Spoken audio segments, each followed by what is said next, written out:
Okay, let's turn the device on so you can see how it provides safe, single-chamber pacing support with just these 3 control knobs. Great. Okay, so to turn it on, simply press the power button.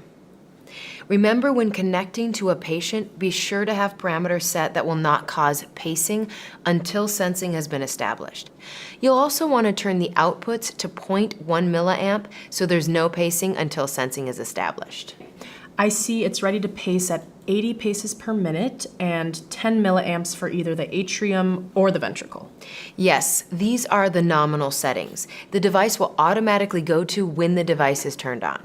I see there's a flashing green light. Does that indicate pacing? Yes, and there's a blue light that indicates sensing on the right side of the screen. That's great. I can see at a glance what the device is doing, while also watching the heart monitor.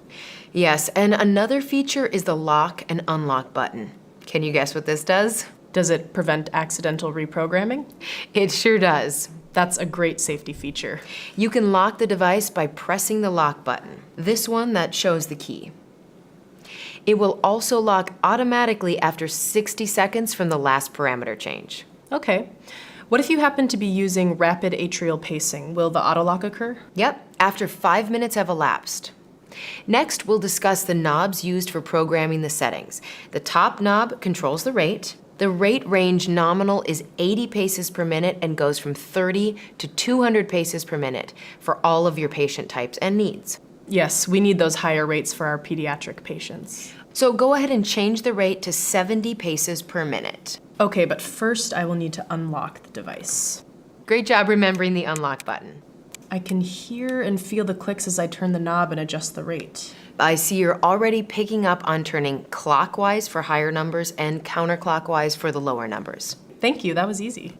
Okay, so next is the output button. This controls how much energy is used for each paced beat. I see this is measured in milliamps. Yes, that's a constant current device with output in milliamps. I see this is also clockwise for higher numbers and counterclockwise for lower numbers. Yes, and it's the same for sensing. Remember, for sensing, the higher the number, the less sensitive it is. I notice the range is from 0.4 millivolts to asynchronous. Yes, just by turning the knob, you can go to asynchronous pacing. We don't use asynchronous pacing very often, but it's good to know it's easy to program. Should we go over the various pacing modes now? That would be helpful to review. Sure, for single chamber pacing, there'll be 3 letters used to identify the mode. The first letter represents what chamber is paced. The second letter tells us the chamber that is sensed. The third letter indicates what the device does in response to sensing. Since this is a single chamber device, the chamber is determined by where the lead is placed in the heart, either the atrium or the ventricle. Typically, the modes will be either AAI or VVI. So AAI mode means pacing and sensing in the atrium, and VVI mode means pacing and sensing in the ventricle, correct? Yes, that's right. The I refers to inhibiting, which means it will not pace when the patient's intrinsic beat is sensed. So for single chamber synchronized pacing, either AAI or VVI will be used. Yeah, great job, Christy. Now let's talk about asynchronous pacing.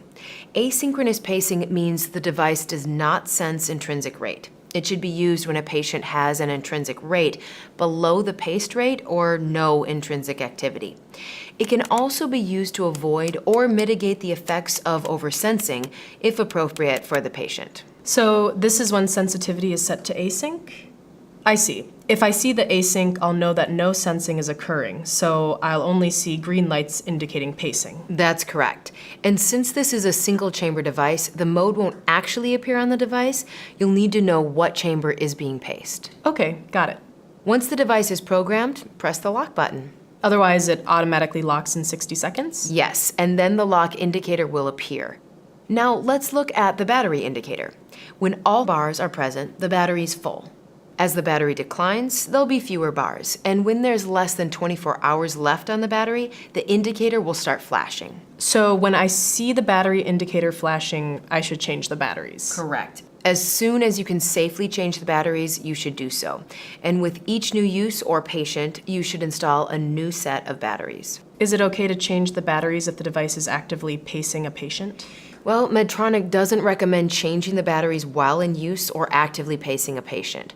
However, there may be times when that is necessary. Can you think what button may be very helpful? The lock button?